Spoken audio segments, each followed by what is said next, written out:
Je vous informe que ce podcast est entièrement réalisé avec des voix humaines. Ça y est, je me suis enfin décidé à commander des chaussures barefoot.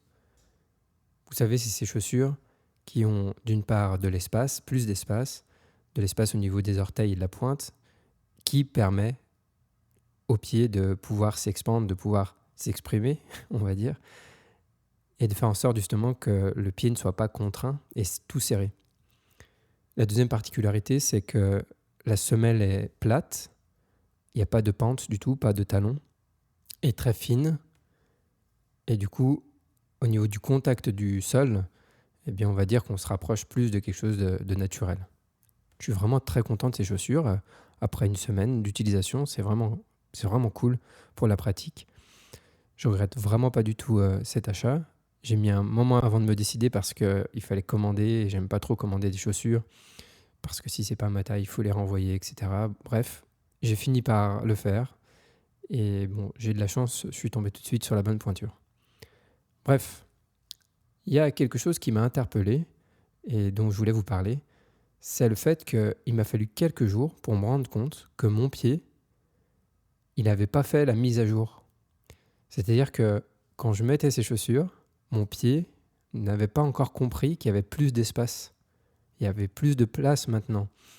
C'est-à-dire que mes orteils, maintenant, ils peuvent s'expandre un peu plus dans cette chaussure. Ils peuvent prendre plus de place. Ils peuvent se détendre un peu plus.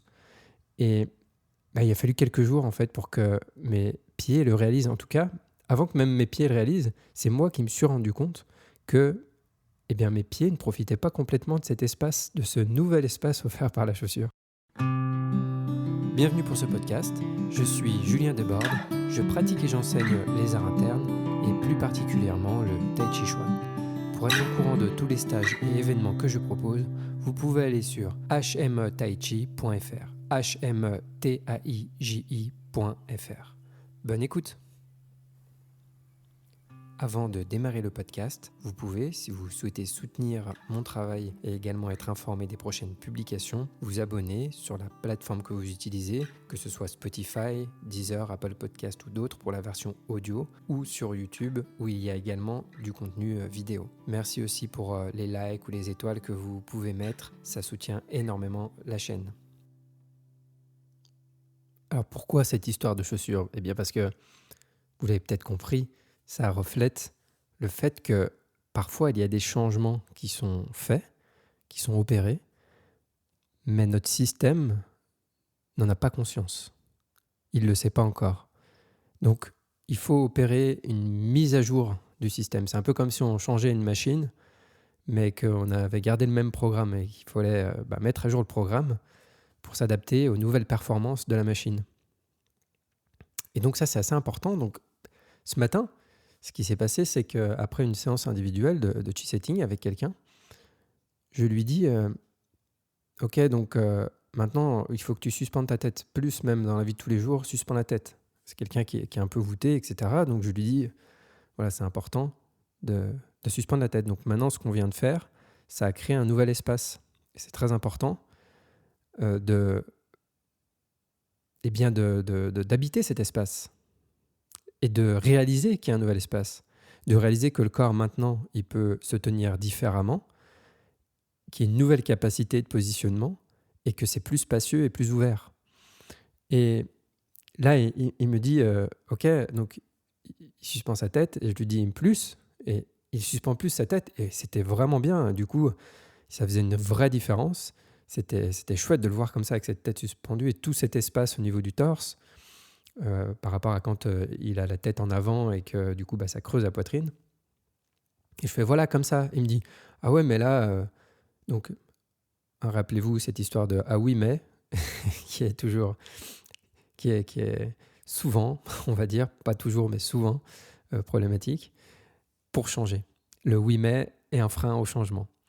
Et donc là, typiquement, c'était le cas. Et oui, mais comme ça, je vais avoir l'air d'un pingouin, me dit-il. Je dis, mais ok, si tu veux, mais peu importe. Si les gens te trouvent l'apparence d'un pingouin, qu'est-ce qui est le plus important au final ? Mais ça illustre une des choses qui peut empêcher de faire la mise à jour. C'est-à-dire que là, après ces séances, le corps, il a changé. il a trouvé plus de moelleux, plus d'espace, et il peut suspendre sa tête mieux et plus. Et donc, le discours, c'est de dire, maintenant, ton corps, il peut le faire. Mais moi, je ne peux pas, j'ai pas une baguette magique qui va conserver cet espace dans le temps. Maintenant, c'est à toi de suspendre ta tête et d'investir, on va dire, cet espace. Et c'est vraiment, je trouve, la chose la plus limitante que je vois, en fait. Là, c'est sur des séances qui créent un changement assez rapide. Et donc, on peut facilement faire l'analogie et voir de quoi je parle. Ça va être par exemple une épaule qui a une amplitude X, on va dire. Et puis après la séance, l'épaule a une amplitude bien plus grande, une mobilité bien plus grande. Et ça m'est arrivé une fois. Et donc la personne quand je lui redemande de bouger le bras, va rebouger comme avant. Et en fait, il faut lui dire, mais est-ce que tu peux pas plus? Et là, ah oui, d'accord. Ah oui, en fait, je peux plus. Donc c'est le cerveau, il est resté avec la mémoire de ce qu'il pouvait faire avant. Et comme il y a un changement rapide, des fois, il lui faut du temps donc pour comprendre que, ok, maintenant, je peux faire ça. Et c'est en comprenant qu'on peut le faire qu'on va pouvoir investir ces nouvelles capacités, ce nouvel espace, cette nouvelle mobilité et capitaliser dessus et continuer de grandir cet espace, d'améliorer cette mobilité, etc. Mais en fait, il se passe la même chose avec notre entraînement de tai chi. C'est-à-dire que si on s'entraîne sérieusement, régulièrement, qu'on fait toutes ces ouvertures articulaires, etc., le corps, il va augmenter sa mobilité, il va y avoir des nouvelles choses qui vont être possibles et des changements multiples. Et là, je parle de choses corporelles, mais mentalement, c'est la même chose, mais c'est encore plus difficile à voir. Et si je ne vois pas ces nouvelles possibilités, je peux passer à côté. Et donc déjà, rater quelque chose de cool, et en plus de ça, pas investir dessus. Et moi, ça m'est arrivé plusieurs fois de me rendre compte, après des années d'entraînement, que mais en fait, maintenant, je peux faire ça, en fait. J'ai plus besoin de faire ce truc parce que maintenant, mon corps il est capable de faire ça. Ou mon esprit, il est plus comme avant. Et qu'en fait, j'avais une attitude mentale qui correspondait à une posture physique, parce que généralement, nos postures physiques, je pense que c'est plus nos postures physiques qui sont le fruit de nos postures mentales. Je pense que c'est plus dans ce sens-là, mais bien sûr, il peut y avoir l'inverse, où selon le travail que je vais faire, l'activité que je vais faire au quotidien et que je vais répéter beaucoup, ça va donner des postures physiques et ça peut amener aussi à avoir certaines attitudes mentales, enfin certaines attitudes. Mais donc quand on veut mettre à jour, c'est les deux. Donc on va ouvrir le corps, l'esprit aussi va s'ouvrir. Et l'un va aider l'autre à s'ouvrir. Les deux s'interconnectent et s'interaident, on va dire. Donc parfois, il m'a fallu du temps pour me rendre compte que, mais en fait, maintenant, maintenant je peux faire comme ça. Ah, maintenant, j'ai plus besoin de faire ça pour faire ci. Voilà. Donc ces exemples concrets illustrent quelque chose de très important. Qu'est-ce qui va nous aider à faire la mise à jour? Qu'est-ce qui va nous aider à faire la mise à jour du système pour qu'il réalise, mais maintenant je peux faire ça.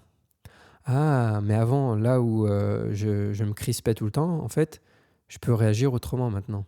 Je peux répondre autrement. Donc, si on part du principe qu'il y a eu un changement qui s'est opéré, que ce soit au niveau mental ou au niveau physique, il y a eu un changement. C'est-à-dire quelque chose a changé, c'est différent. Un peu comme si j'avais vécu dans un appartement minuscule et que d'un coup, j'habite dans une grande maison. Maintenant, je vais changer ma manière de me déplacer dans l'espace, je vais avoir une autre façon de ranger, de faire le ménage, etc., puisque c'est plus le même espace. Et donc, si je me comporte de la même manière, ça ne va pas forcément être adapté. Et je ne vais pas utiliser tout le potentiel du nouvel espace. Donc, qu'est-ce qui va m'aider ? Déjà, de cultiver notre attention. Parce que si je n'ai pas pris l'habitude d'être attentif, donc ça, c'est quelque chose aussi que j'ai réalisé, c'est que bien sûr, quand ça fait des années et des années qu'on pratique ce genre de choses, du tai chi, des arts internes, on développe cette attention en nous-mêmes, même avec le chant indien. Donc, bien sûr, il y a une invitation à écouter des strates de notre être à travers le son, etc. Et donc ça développe une perception particulière, plus développée de ce qui se passe en soi. Et donc quand il va y avoir un peu plus d'espace, on va le percevoir. Quand il va y avoir certains mouvements dans le corps, on va le percevoir plus. Mais quelqu'un qui n'a jamais fait ce cheminement, qui démarre, il ne va pas forcément s'en rendre compte. Donc c'est avec le temps et la pratique de l'attention, d'être attentif en soi-même et pas distrait tout le temps à l'extérieur ou dans notre blabla mental, eh bien qu'on va être capable de percevoir ces changements. Donc ça, c'est la première chose. Bien sûr, si je n'ai pas développé mon attention et que je ne suis pas capable de voir ce qui se passe dedans, je ne vais pas percevoir les changements. Et la deuxième chose, qui est essentielle et qui est la plus sous-estimée, la plus oubliée, la moins pratiquée, c'est d'apprécier. Apprécier le changement, c'est ce qui va permettre de faire une vraie mise à jour du système. Quand il y a de l'espace, si je l'apprécie vraiment, profondément, si quand j'ouvre mon corps, je sens l'espace qui s'ouvre, je sens qu'il y a plus d'espace, mais en plus je l'apprécie vraiment, je ne sous-estime pas la valeur de l'espace que je viens de générer. Quand je relâche et que ça libère, et qu'en même temps je fais de l'espace et que ça ouvre, j'apprécie ça à fond. Cette appréciation, elle va me permettre de vraiment voir ce qui est en train de se passer. Et va me donner envie en plus de recommencer, évidemment. Mais ça va permettre à mon système de faire la mise à jour. Ah, il y a plus d'espace maintenant. Ah, je ne suis pas obligé d'avoir ma tête qui descend tout le temps.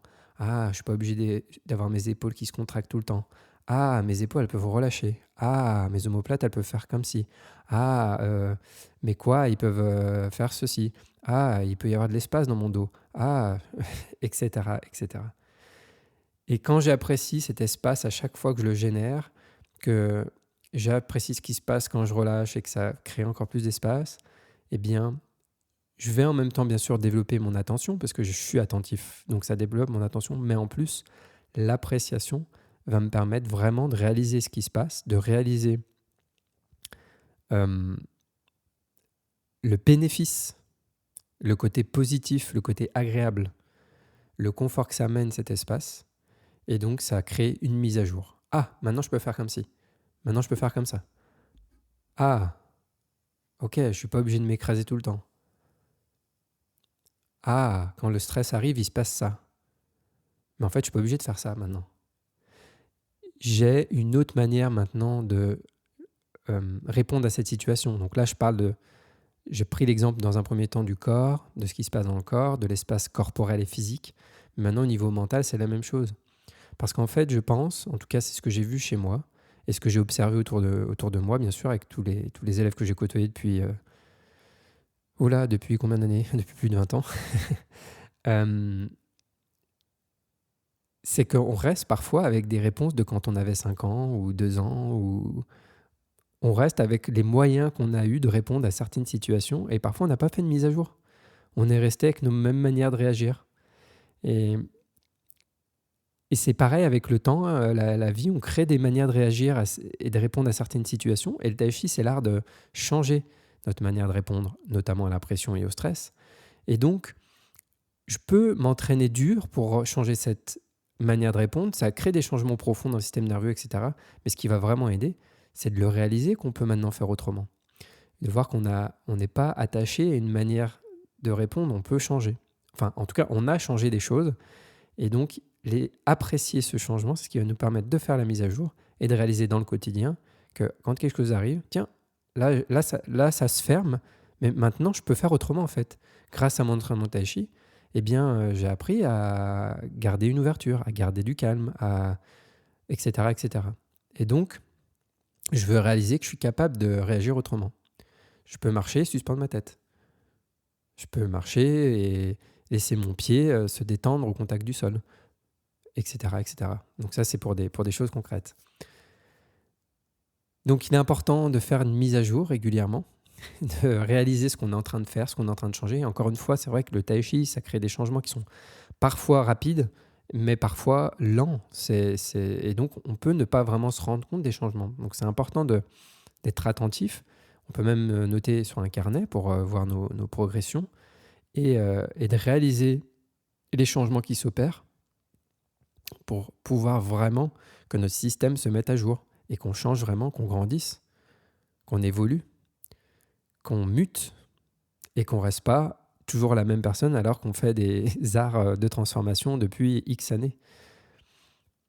Donc c'est important à mon avis de faire ces mises à jour. Voilà, donc mettez à jour votre système, en tout cas si c'est ce que vous voulez, si vous pratiquez le tai chi pour vous transformer et pour changer, eh bien mettez à jour le système pour qu'il réalise les changements qui s'opèrent jour après jour. Je vous souhaite à tous une très bonne pratique et à bientôt. Merci encore à toutes les personnes qui me soutiennent sur Tipeee et je vous rappelle que pour vous abonner au cours en ligne d'Adam Missner Discover Tai Chi, vous pouvez utiliser mon lien d'affiliation qui est en description ou sur mon site hmetaichi.fr et vous aurez, en vous inscrivant, accès à un mois gratuit. Je précise aussi que ce cours est sous-titré en français, donc n'hésitez pas à essayer ce cours en ligne. Vous avez un mois gratuit sans engagement. Très bonne pratique à vous et à bientôt.